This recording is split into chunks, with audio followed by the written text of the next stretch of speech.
Hey everyone, happy Friday afternoon on a long 3-day weekend. For those of you, I know we might have a light crowd on here today, and I just welcome you and I thank you for being serious about Facebook and business and stuff if you're here on a Friday afternoon of a 3-day holiday weekend. So welcome. I see we've got people coming on. If you'd say hello as you come in, tell me where you're coming from. Tell me what you're doing this weekend. We're not doing anything. I think we're doing fall decorating. If you see my husband today, tell him he's definitely doing fall decorating this weekend. Hey Tracy, hey Lindsay, hey, I'm glad you guys are here. Yeah, so those are our plans. Nothing super fancy. That's what we're doing. But wanted to get on a Facebook Live with you today before the weekend gets crazy. I am going to keep working on the baseball mural today, and I'm thinking I'm going to Facebook Live about it, so stay tuned and we will see. Hey Jackie, hey, thank you. Okay, so here's what I wanted to talk to you guys about today. I sent out an email to the people who sign up for my emails this morning. If you don't sign up for my emails, why not? Why not? They're way more fun than a lot of the spam you're getting in your email account. So go sign up at themagicbrushinc.com. But I sent out an invitation for people to join my the coaching group that I only open up twice a year. It's a 6-week program. I call it my mentorship. You can find it on my website. And it's for all creative entrepreneurs in all stages of business, okay? And I'm always like first of all, creative people fascinate me. Creative business owners fascinate me because I'm one of you. And we have such different minds and things, and we process things a lot differently. You guys know I always use dentists and accountants as examples. So the processing way that creative people go through things, especially in their business, is just so much different than a lot of other business owners, okay?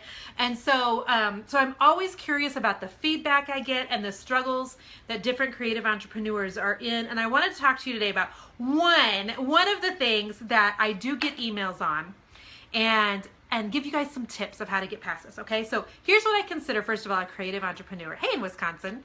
Oh, thanks, Lindsay. You're so sweet. I consider a creative entrepreneur anybody that is a maker.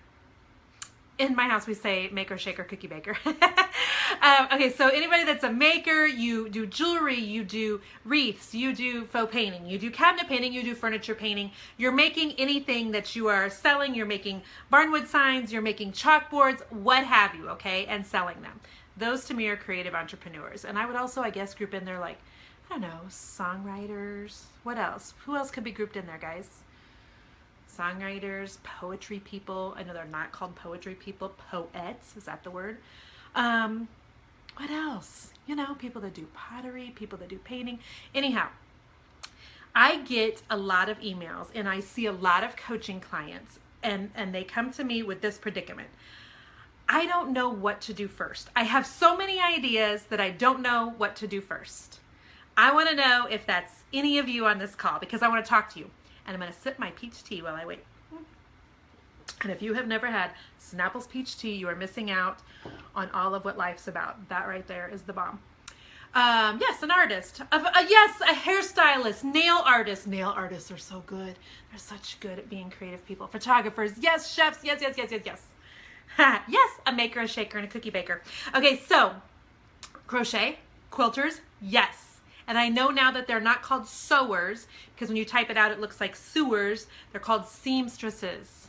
Seamstresses. Let me impart that word to you guys. So, okay, how many of you have a hard time on just picking one idea and going with it in your business? By raise of hands. Yes. Okay, I'm going to help you with that. I'm going to help you right here. Get out a pen and paper if you feel like being really smart. Okay. The way that God wired your mind as a creative person is to be full of ideas, full of ideas. And that's why when I get a new piece of furniture in that I pick up, you know, at a thrift store or something, I'll look at it and I'll think, okay, I could paint it black, or I could paint it red, or I could paint it gold. And there's all these ideas going through my head, okay? Well, the same thing happens when you're deciding that you're going to do a creative business. Most of the time, you're going to have lots of ideas. And when you're a creative person, you're not usually just good at one thing. You're good at several. So that makes sometimes the selection process a little bit harder, okay? Here is what sometimes happens. Sometimes, not all the time, but I'm going to call you guys to the carpet because I believe that this is for somebody. I get enough emails telling me this is for a whole crowd of people, okay? Sometimes, I love you as I say this, creative people will use the phrase, I can't decide what to do, and then therefore they do nothing, as a way of self-protecting them from having to make the big hard decision to just pick something and roll with it. Pick something and roll with it. And so they'll stay in this wheel. It's like a hamster on a wheel for an extended amount of time, saying, I can't decide what to do. I just don't know what to do. I just don't know what to do. Okay. None of us know what to do. All right. At the end of the day, creative people, you have to remember a couple of things. And I've got a little list here because I too have so many ideas that I have to stay focused. Okay. At the end of the end of the day, you have to remember that you have to just, at some point, just say, you know what? I'm going to pick. If I have to do eeny, meeny, stinking mo. What was that thing that we used to do in high school, my friends, where we lived in like, it was like a little hangman thing. I think it has nothing to do with this conversation, but it will add some interest. Trust me on this. We wrote out MASH. Mansion, apartment, shack or house. Who remembers that? Well, we would eventually have to pick one. Okay, pick one. Pick something, because the fact that you're saying, I can't decide, you're actually on purpose, like not deciding.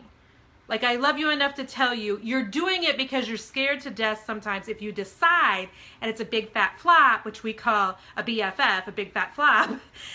If it's a big fat flop, then you don't have to be embarrassed, responsible, held accountable for that sort of thing. Can I get a yes and amen? Yes to that MASH, Ashley. Thank you.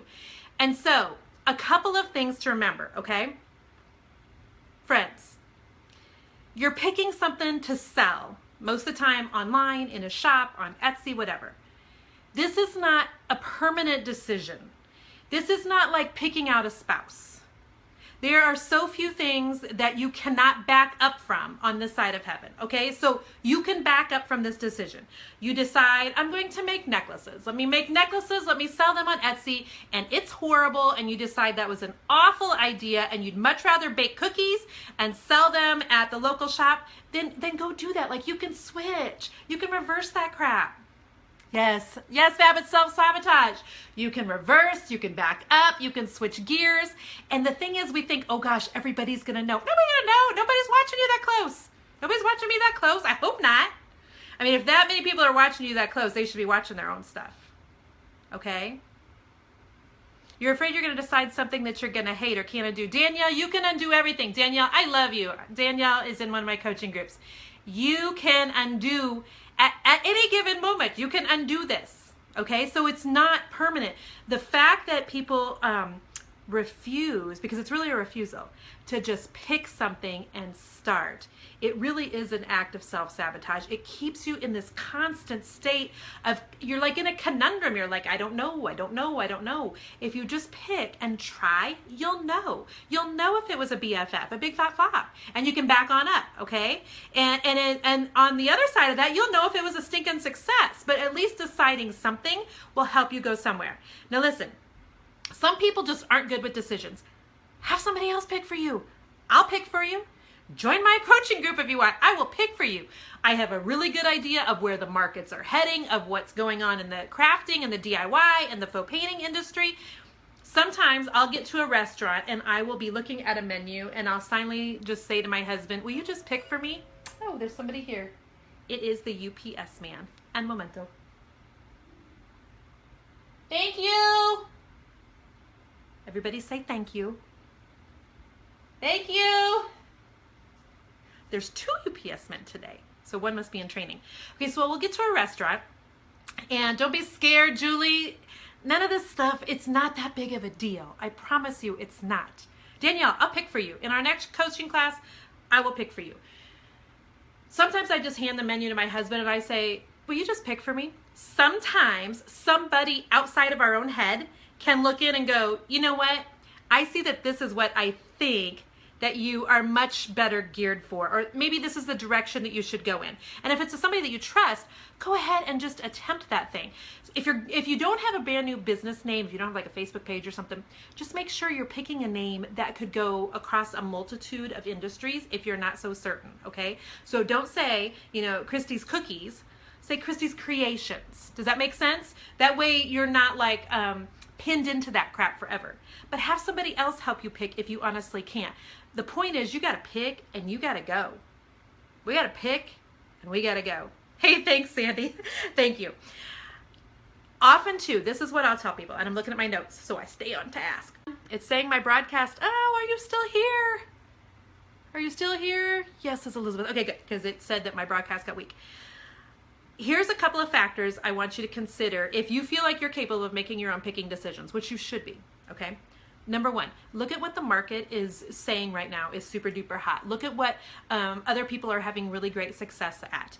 Don't look at that and go, oh gosh, it's the market's saturated. Like there's just no way that I could, you know, sell signs also or paint furniture also. Okay, yes you can. Yes you can. The person with the, what was somebody told me the other day? The person, the loudest person wins. That's what my friend Laura Locke said to me, the loudest person wins. Okay, so if you have a great, what do I want to say? You're really good at marketing and people like you and you can grow your business quickly. Don't look at the fact that there's already so many people in that industry and just automatically give up and say, I can't.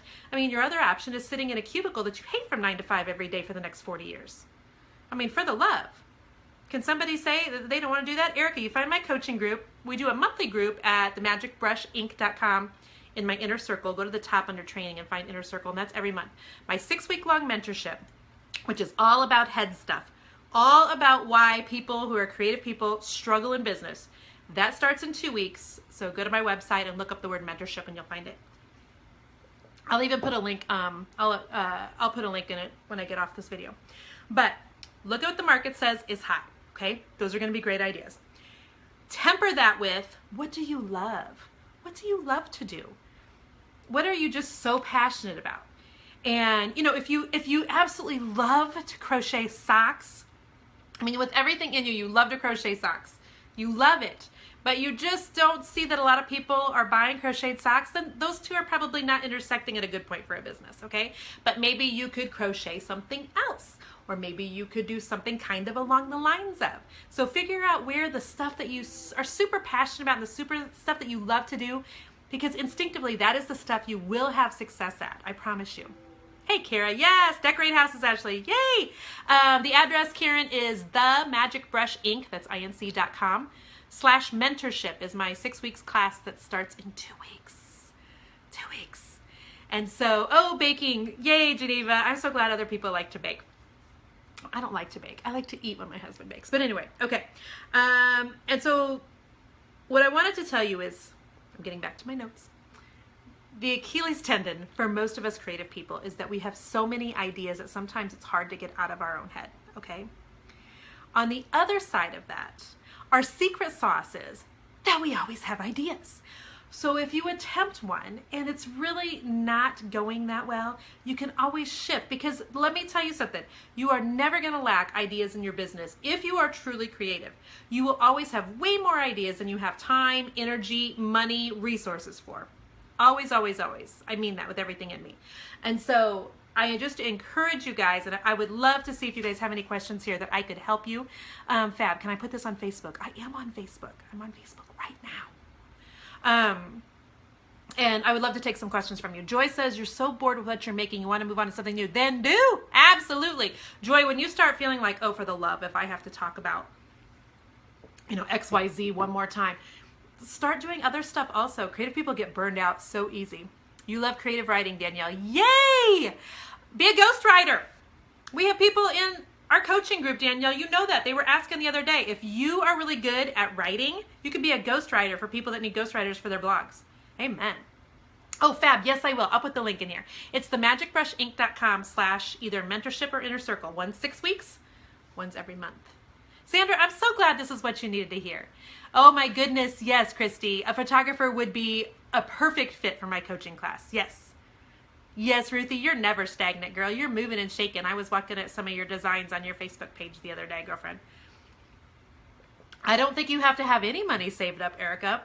I mean, I started my business I took a weekend painting class, but this was 16 years ago. Hey, thank you, Dion. Oh, bless you. But okay, let's say you want to start a furniture painting business. Okay, what do you actually need? You need a piece of furniture and you need some paint, and that's it. Am I right? Am I forgetting about anything? I mean, you can paint it, you can put it on Craigslist. You don't even have to have a Facebook page, a business Facebook page, which, by the way, does not cost at that point.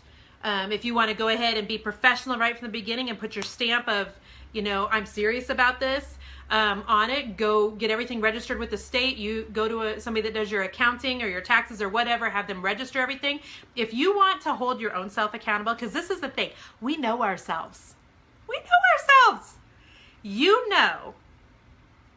If you're gonna kind of start something kind of a little bit halfish, I can't cuss on here. I was gonna say half blankish.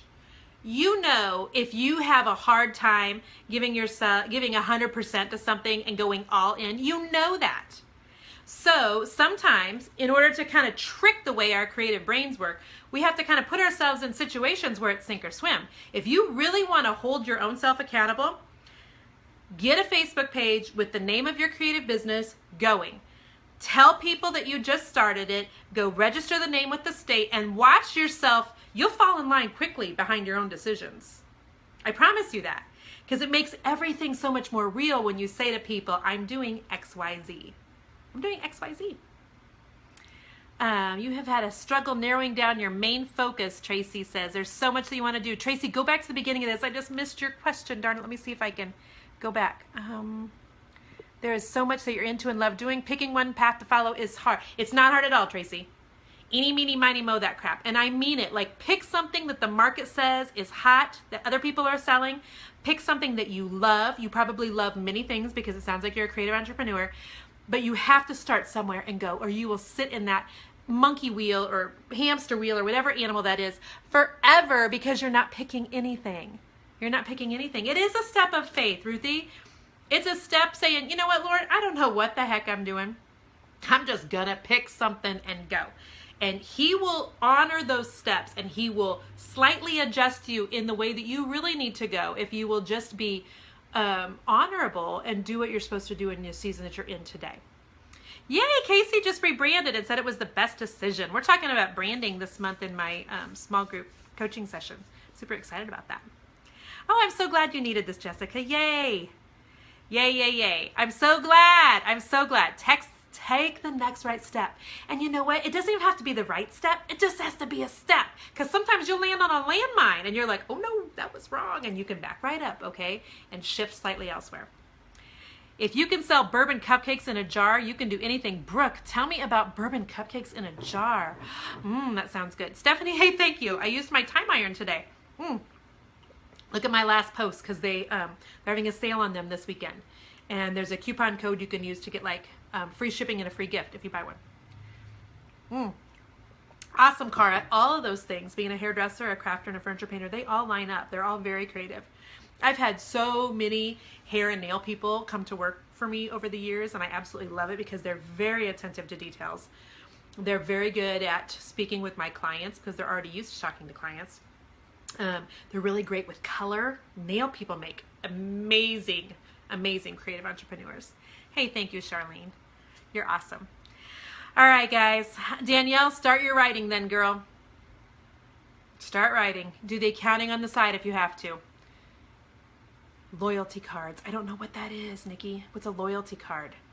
And so that's all I have, guys. If this Facebook Live was not something that like really spoke to your heart and you're just watching me to see what words I forget today and what funny things I say, I love you for being here. But would you share this with somebody that could actually use it? Like, my heart's desire is to honestly encourage other women who are either trying to start their business, trying to grow their business, who just need business help in general. There are so many, stay-at-home moms that are just, it would make a huge difference on their family's income if they could sit at home while they're taking care of their babies and do some stuff online. I mean, I started my business 16 years ago, but I only worked outside of the house for 6 hours. Uh-oh. Oh, there we're back. I think we're back. Are we back? I think we're back. Okay. And so, I think people think that they have to work outside of the house to have creative careers. I have never had a studio outside of my home. Never. I never wanted the overhead, and I always wanted to be right where my family was at. And I'll do a whole Facebook Live about that someday for you guys, on some of the misconceptions people have about starting their own creative business. And, You know, and some people just want to make a little bit every month, and some people want a full-time income off a creative business, and both are possible. Both are possible. So I wanted to encourage you guys with that. All right, that's all I had for you today. I hope you guys have an amazing 3-day weekend. Like I said, if you would share this, that would be awesome. I will put a link in here to sign up for the mentorship class. It's the 6-week-long one. We focus on fear. Creative entrepreneurs a lot of times will have 2 major fears. 1, they're scared to death they're going to fail. 2, they're scared to death they're going to succeed. And if you don't think that that's the truth, look at people that get really successful, popular, famous, and the self-sabotage that happens. Sometimes, you know, people are scared of both. They start seeing a little bit of success in their business and they're like, whoa, Nelly. So we talk a lot about fear. We talk about boundaries. Creative entrepreneurs, we have a tendency not to be straight up really good with boundaries. We're basically people pleasers. And we're people pleasers because the way God wired us is so that we make stuff, we present it to the world, and if the world says it's good, we're like, yes, I'll keep making. Okay, and so that's kind of people pleasery stuff. And so we have a hard time with boundaries when we're creative entrepreneurs. And so I have a whole teaching. We go through a whole week of talking about boundaries with your family, boundaries with how to keep your business separate from your private life a little bit so that you're not driving everybody nuts. Boundaries with your employees, with your help, that sort of thing. We talk about goal setting one week. What else do we talk about in there? We talk about, oh, my favorite week, outsourcing and hiring help. Hallelujah. That's my secret sauce. That's my secret sauce personally. And so we have 6 weeks of all that. Yay. Okay, Neva, I'll put it in right now. Okay. Bless you guys. Yes, life's too short, Cara. This is not permanent stuff that you can't back up from. Okay. All right. Renee, thank you. I just did a blog post on my makeup. It was weird. Look, I put black eyeliner on the inside of my eyes today. I don't know what I think about it. Makes my eyes, like the whites of my eyes, kind of look gray, which I don't like. Okay. Bless you all. I could sit here and do this all day, but I got to get something done. Okay. We'll talk later. Bye-bye.